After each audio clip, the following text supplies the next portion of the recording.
Swing pace আর bounce সবেতেই পটু আর্শদীপ সিং নিজেকে প্রতিষ্ঠিত করছেন ভারতের পরবর্তী পেস লিডার হিসেবেই। 2024 টি-20 বিশ্বকাপে যৌথ সর্বোচ্চ উইকেট শিকারী হয়ে ভারতকে এনে দিয়েছিলেন বিশ্বকাপ শিরোপাটাও। এখন যেন আরো বড় রেকর্ডের মালিক বনে যেতে যাচ্ছেন তিনি, তাও মাত্র 3 বছরের আন্তর্জাতিক টি-20 ক্যারিয়ারে। সেই তালিকায় সাকিব মুস্তাফিজদের স্থানই বা কোথায়, চলুন জেনে নেওয়া যাক।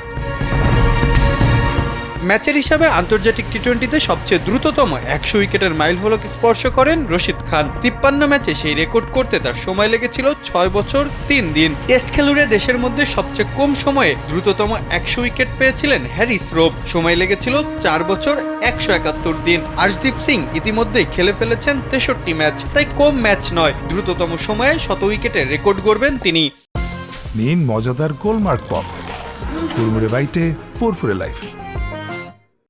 100 উইকেট থেকে মাত্র 1 উইকেট দূরে এই ভারতীয় পেসার। এশিয়া কাপে এখনো মাঠে নামেননি তিনি, তবে পাকিস্তানের বিপক্ষে নামলেই মাত্র 3 বছর 2 মাস 7 দিনেই এই রেকর্ড গড়ে ফেলবেন তিনি হয়তো। এই তালিকায় 14 এবং 17তম অবস্থানে আছে মুস্তাফিজ আর সাকিব। 81 ম্যাচ ও প্রায় 8 বছর সময় লেগেছিল মুস্তাফিজের এই কীর্তি গড়তে, আর 3 অঙ্কের এই ম্যাজিক ফিগারে পৌঁছাতে সাকিবের লেগেছিল 84 ম্যাচ ও প্রায় 15 বছর।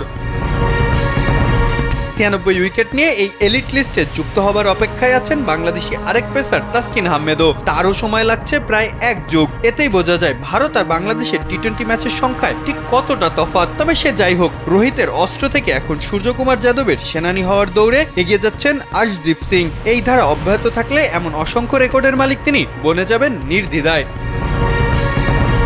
মাহফুজ আহমেদ, কালবেলা।